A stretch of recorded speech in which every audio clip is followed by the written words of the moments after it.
Hello everyone, and welcome to Romance of the Three Kingdoms in Fire Emblem Heroes. Today we'll go over Grand Conquests, and some strategies that I have devised at work that'll help you do well in this mode and get the rewards you deserve. So after the Battle of Sha Pi, I ended up joining Cao Cao's Sharena, and together we're fighting the alliance of Liu Bei Anna and Sun Quan Alphonse. Now one of the first things I did as soon as I entered the campaign map is to build up my presence within the army.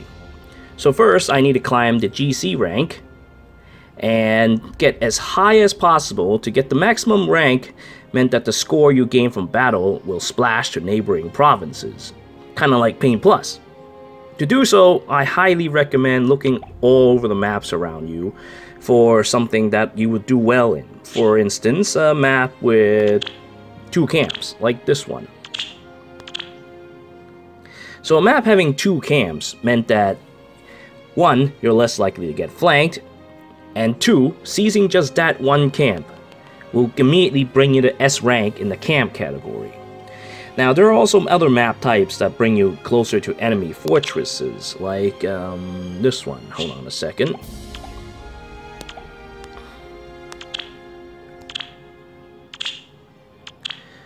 So in this you can fly like some kind of air units over, and then you can say, for instance, if you're a strong group, particularly one with Gale Force, you can launch a sneak attack while the rest of the enemy is busy attacking one of your token defense forces. Blitz the enemy fortress, but don't take it right away though, because that'll cost you points.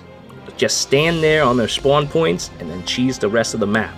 That's what I always did in Advanced Wars. I just fly a fighter or something and block the enemy factory while keeping the enemy at bay and strangle them to death.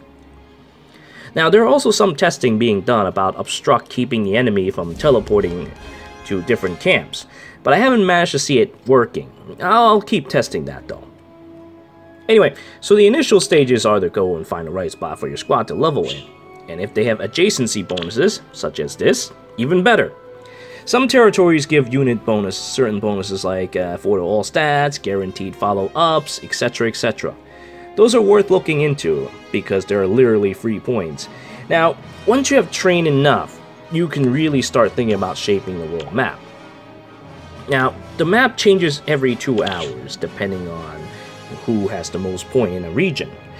Now, you can also provide fresh troops by using this help out command. Ooh, wonderful, Light's Blessing. So, you get one of these every round, and they send points to a random territory, and with that you can help the war effort. Now here are some important points on the map. Maps like this choke point right here, or like, you know, especially when you're in Wei or something like that, because if you're serving Sharena at the moment, as you can see, this choke point pretty much guards this place I like to call Sharena's Garden. And if that stands, Sharena is guaranteed to have a strong presence on the map, as we can now focus our powers in securing choke points and making our push forward. Now here, you can see this spot. It became unavailable because we have gotten so many points on this place. This guy had scored 52k points. The threshold difference between the first and second place is so big that this area is now on lockdown. So we've captured this territory completely and no one can now access that point. So this is what we'll be doing on this choke point as well, though I don't quite have enough time, so I'll do that next time. Now, this area is currently hotly contested, so let's do a quick battle, overtake this choke point. I have a small presence there currently, but now I will send forth the true power of the 6 paths of Pain Plus and repel the enemy. I will wager all my lances to see this happen. On Infernal difficulty. Oops, maybe not that much. An Infernal difficulty. Alright, so the enemy here is stationed in 2 camps, just the way I like it. Now, since horse units can't go over that little trench very well, we'll just have our infantry stand by. I will send Dr. Sakura come over here, supported by wonderful dancer. Alright, and now we can begin our movement forward. Sure. Sheep path deploy. Okay. Riz. Osama bin Laden. As you wish. Dr. Sakura forward. Let's go. Sure. And then we finally bring Elise over here. That ends round 1. We have to settle the score in 10 turns.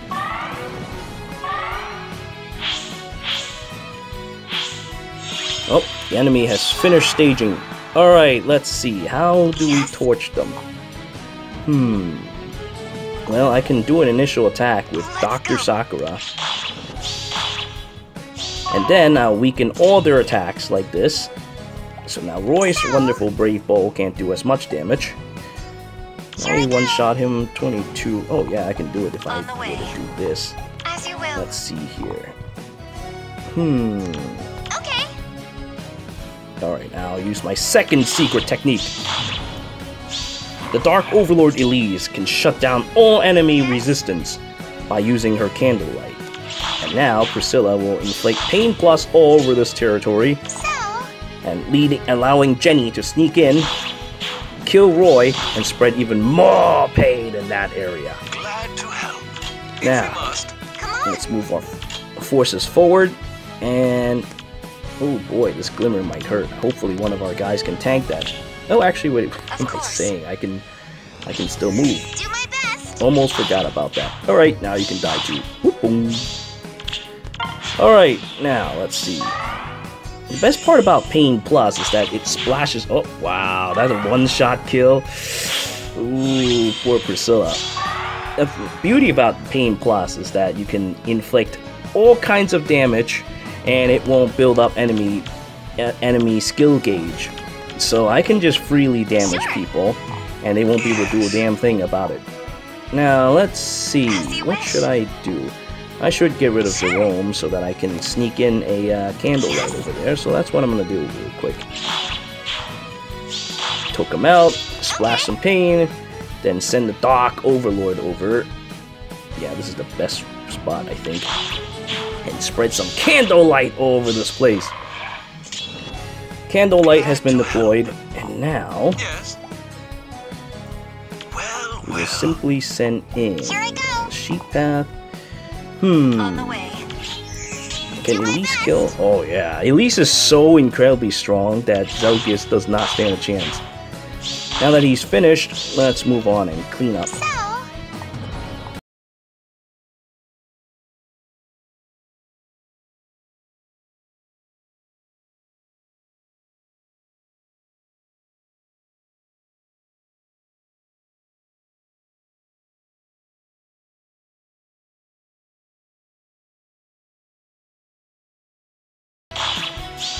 Oh, Marissa managed to tank that.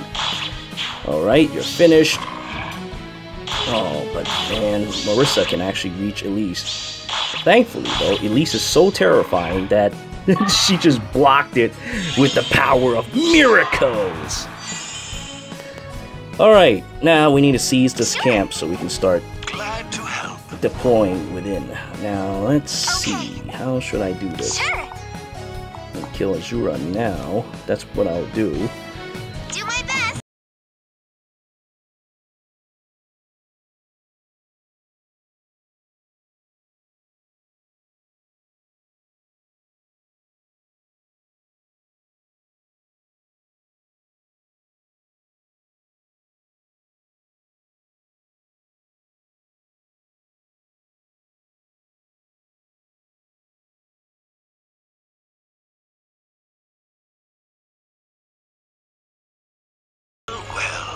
Well. Yes. Well, since wrist doesn't do much damage, we can still need a little bit of pain in this area. Let's go and heal up Elise first. Oh, and now the whole army has just healed, thanks to the power of the 6 paths of Pain Plus.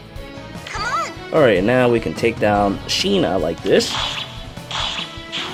Spread some more pain. Of course. And then Lachesis will just jump over from her spawn point to murderize Julia. Well. Do my best. Then we will have to take out Marissa who stole a precious thing. Let us sing. I guess the best one to do it now would have to be Dr. Sakura. Yes. And the enemy presence here have been erased. Now, on to the next move. Nope, enemy forces have respawned. Alright, it's time to begin the true path of the 6 paths of Pain Plus. We will launch an amusing array of painful damage on the enemy. Sure. Now, how should I go about doing this?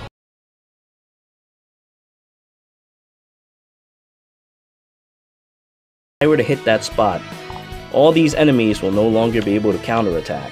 This could be very interesting. Here I go. And might just be something I'm gonna do. Really? Let me just think about it for just 1 second. Of course. Take this.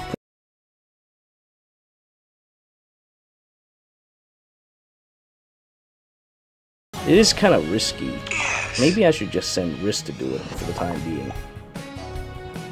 After all, we do have a pain focal point here in the shape of Baruka. Glad to help. So that's what I'm gonna do. I'm just gonna go and send out Risk to do that. 1 second, they're all full health. Now, all of a sudden, they all show faces of concern after being dealt the 6 paths of Pain Plus. Alright, now I can have Lachis immediately murderize Ike, which is what will happen right now. Spreads even more pain. As you wish. Then we will have Dr. Sakura kill her big brother. Spread some fear in the area so that they do less damage. Do my And best. then So, we will send in our backup healers to get moving. Yes. After all, there's much slaughter to be done. sure. On the way. Okay. Okay, that's what we'll do for now. Alright, y'all move! Oh, unfortunately, Riz was dead. He died painfully. But that's okay. No one will miss the pedal path that much. And now, Baruka does no damage to Dr. Sakura and was immediately removed from play. Really? Alright, so let's go attack Sure. some people, Here I shall go. we? A sheep path can immediately take out Celica, bring on the pain, Of course. and then we can bring some more pain over here. Let's take out people rather than... There we go. Let's go. Elincia can be taken out, though we should really get rid of Roy. He's much more of a threat than anything else with that brave bow of his. So now that that's been taken care of, Of course. we will now move in the scary Lachesis to go over here to destroy Elincia. And we'll bring some more pain, no Do problem. my best. And I can't get past that trench, so I'm just have to wait for a If we reinforcement. must. Alright, a new path has spawned. Noble Path. Meanwhile... Oh no, you killed Dr. Sakura! It's okay though, Really? because now...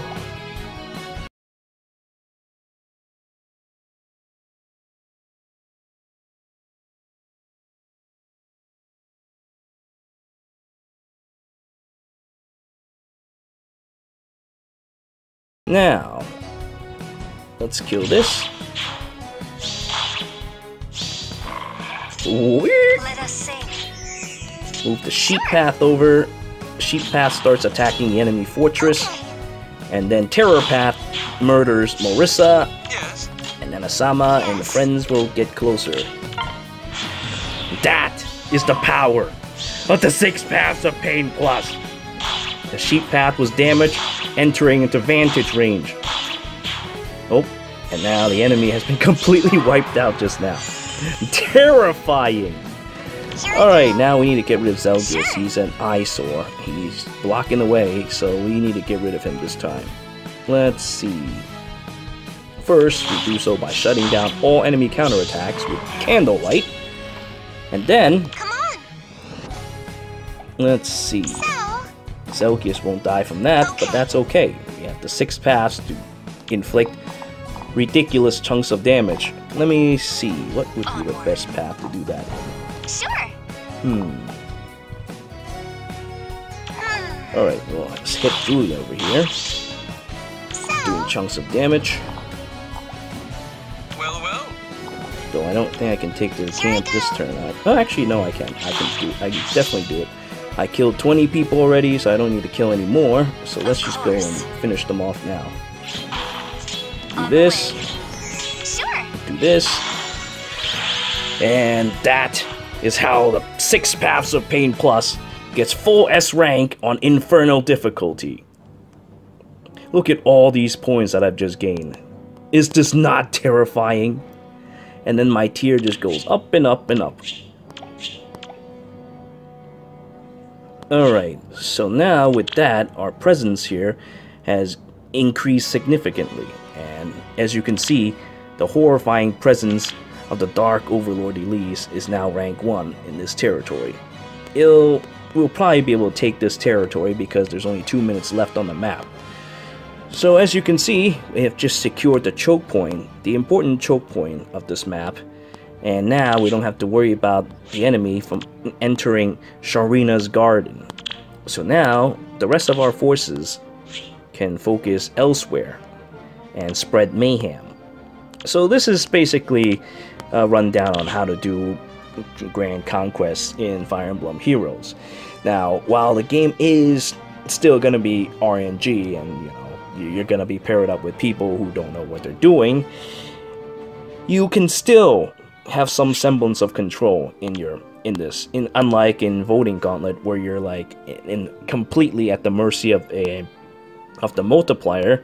You can do stuff like this to turn the map to your favor and eventually steamroll this map into a shape that you desire. So let's see what will happen though at like round 20 or 22 or something like that, 20 to 22, and see how things go.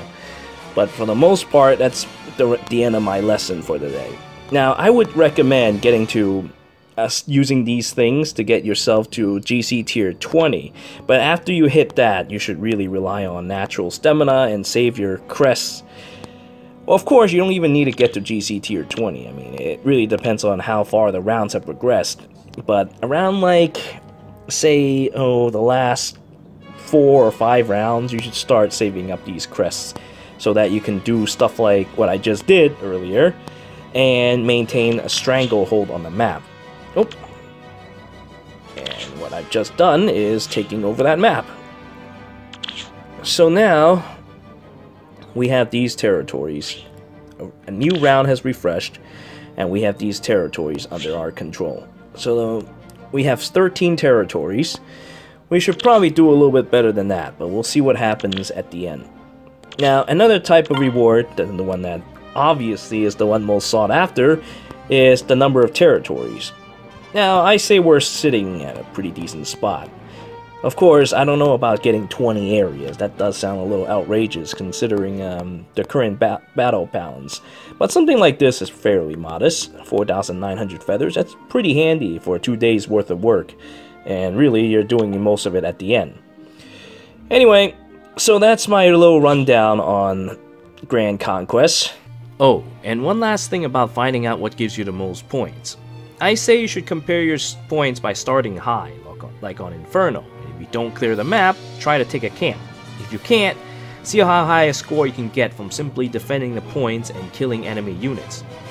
Defense is laughably easy when you can teleport all over the map like the AI, so try to compare your points from various difficulties and see how high you can go. Since lances are a valuable commodity, I don't recommend autoing any of these battles like you would rival domains. It can be a chore at first, but once you find out how you can score the highest, you can then wager your lances like I just did, and be done for 8 hours. Well, that's pretty much it. I thank you all for watching. Until next time.